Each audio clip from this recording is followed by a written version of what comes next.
예수님, 안녕하십니까, 교우 여러분. 오늘 여러분들과 함께 말씀을 나눌 오중석 프란치스코 신부입니다.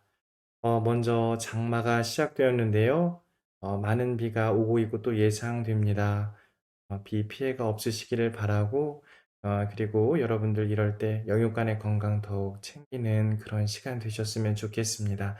여러분들과 오늘 말씀을 나누기 전에 일상에 바빴던 우리 시간들, 분주함들 내려놓고자 잠시 고요함에 머무는 시간을 갖도록 하겠습니다.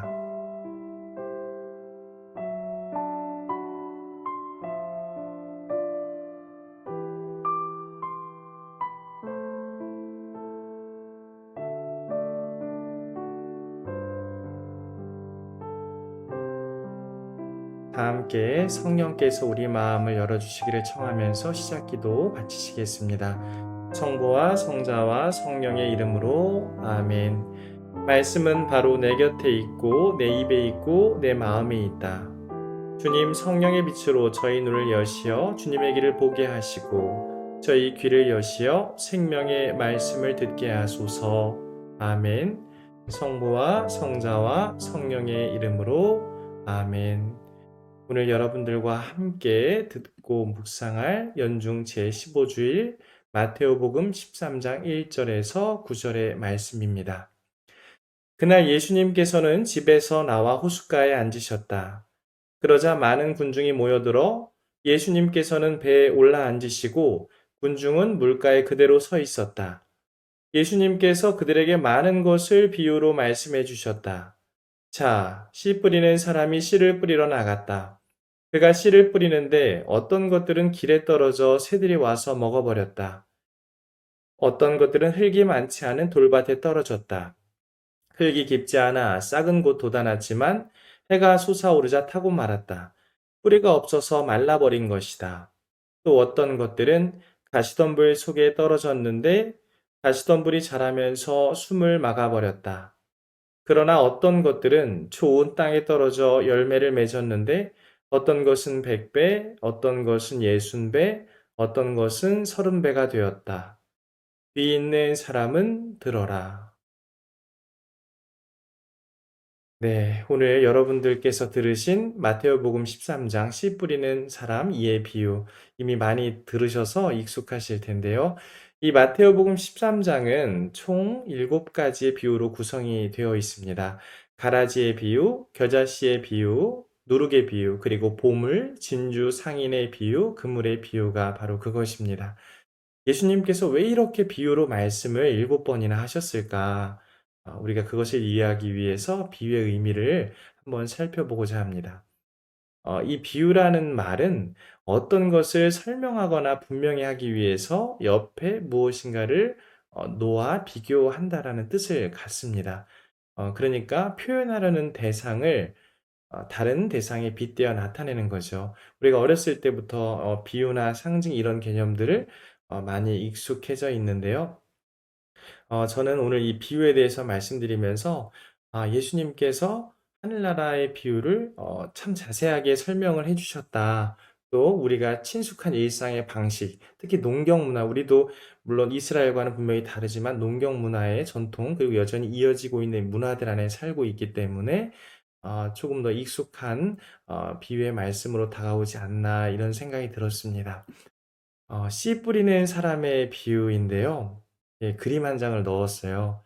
그리고 예수님께서 씨를 뿌리는 이 비유의 모습을 담는 것을 여러분과 함께 나누게 되었습니다. 제목을 기억해 주시기를 바라면서 이 그림을 넣었습니다. 씨 뿌리는 사람의 비유. 예를 들어서 씨 뿌리는 사람의 비유가 아니라 씨를 받는 밭의 비유, 혹은 씨가 뿌려지는 밭의 비유, 혹은 논의 비유가 아니라 씨를 뿌리는 사람, 주인공과 주안점이 바로 씨를 뿌리는 사람에 있다라는 것을 뜻합니다. 오늘 마테오복음 13장 이전에 이어지는 그 12장 46절에서 50절의 말씀이 예수님의 참 가족에게 관한 부분입니다. 예수님께서 성모님께 조금 모질게 말씀하신 것이 아닌가 그런 의구심이 들기도 하는데요. 누가 내 어머니고 누가 내 형제들이냐? 바로 하느님 아버지의 뜻을 실천하고 실행하는 사람들이 내 아버지, 어머니요, 형제들이다.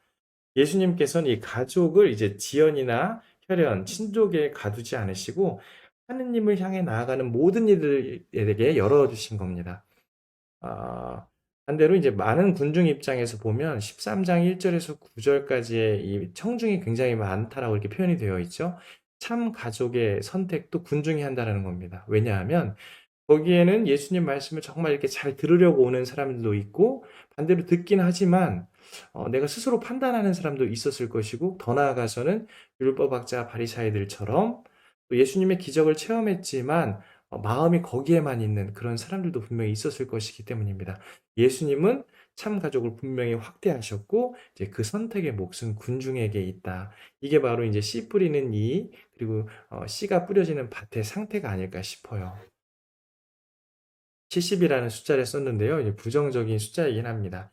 왜냐하면 이 팔레스타인의 파종 방식에 따르면 70%는 실패한다라고 합니다. 한 번에 뿌리기도 하고 나귀 등에 이렇게 씨앗자루를 매달아 뿌리는 건데 우리나라의 파종 방식으로 생각하면 좀 반대로 이해하시면 좋을 것 같아요. 우리나라는 밭을 먼저 갈고 그리고 씨를 뿌립니다. 그리고 이제 흙을 덮죠. 말라버리거나 씨가 날아가지 않고 잘 보존되기 위해서입니다. 그러나 이 팔레스타인의 이 파종 방식에서는 처음 70%가 실패할 확률이 있다라는 것입니다. 돌밭도 많고 기후나 여러 가지들이 우리나라 상황과는 조금 다르기 때문입니다. 그럼 왜 씨 뿌리는 씨를 받는 밭이 아니라 씨 뿌리는 이가 중요한가 이렇게 생각을 해볼 수도 있겠죠. 씨 뿌리는 사람이 씨를 뿌리러 나갔다. 씨를 뿌리는 사람은 예수님을 뜻합니다.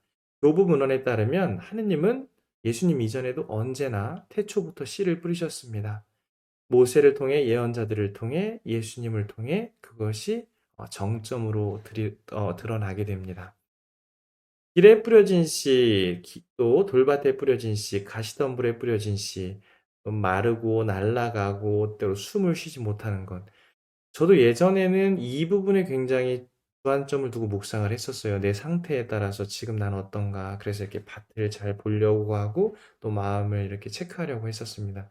그런데 신학생 때 이 말씀의 묵상 방향의 전환점을 배울 수 있었고 여전히 제 마음속에 희망으로 보는 것은 씨를 받는 마음의 밭도 중요하지만 씨를 뿌리는 하느님, 예수님의 주안점을 두게 됩니다. 요한금구 성인이 그런 말씀을 하셨습니다. 오늘 많은 군중들이 모였는데 거기에는 아까 말씀드린 것처럼 이렇게 분류가 돼서 모인 게 아니라 부자도 있었고 가난한 사람도 있었고 용감한 사람도 있었고 비겁한 사람도 있었다라는 겁니다. 그래서 영혼 자체가 돌밭인 경우도 있을 수밖에 없다. 하지만 기름진 땅으로 되기도 한다라면서 꾸준히 이 말씀이란 씨앗을 받고 노력할 것을 권유합니다. 이것도 상당히 중요합니다. 마지막으로 너희에게는 하늘나라의 신비를 아는 것이 허락되었지만 저 사람들에게 허락되지 않았다. 왜 비유로 말씀하셨을까? 이 비유의 의미도 중요합니다만 여기 기네스코 알다가 중요합니다. 개념적인 파악이 아니라 이 안다라고 하는 건 하느님의 주권과 그분의 움직임이 먼저 있다라는 것입니다. 그러니까 내가 준비되어 있는 상태도 중요하지만 나보다 더 중요한 건 나의 상태와는 무관하게 하느님이 끊임없이 늘 먼저 오늘도 내일도 나에게 씨를 뿌리신다는 겁니다. 그래서 그 아는 거는 머리로 하는 것이 아니라 하느님 영역의 신비이고 그리고 그것을 쉽게 풀어주시기 위해서 비유로 말씀하셨다라는 것입니다. 그 비유를 잘 듣는 사람들, 또 들을 길을 준비하는 사람들에게는 이 비유가 커다란 선물이 분명히 되겠죠. 말씀 살아가기입니다. 하느님의 조건 없는 사랑과 신뢰, 그리고 나의 노력과 한계, 어디에 더 마음을 두는가? 우리가 많은 경우 좌절할 때는 내 노력과 한계에 갇힐 때가 있습니다. 그러나 중요한 건 씨를 뿌리는 사람, 하느님, 그리고 그분의 멈춤 없는 조건 없는 사랑, 여기에 있지 않나 싶습니다.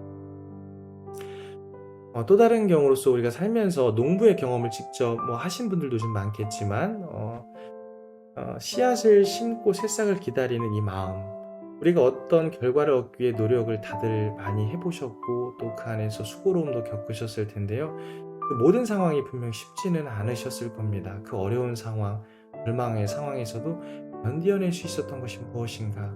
저는 그것이 바로 하나님께서 나와 늘 함께 계시다라고 하는 것.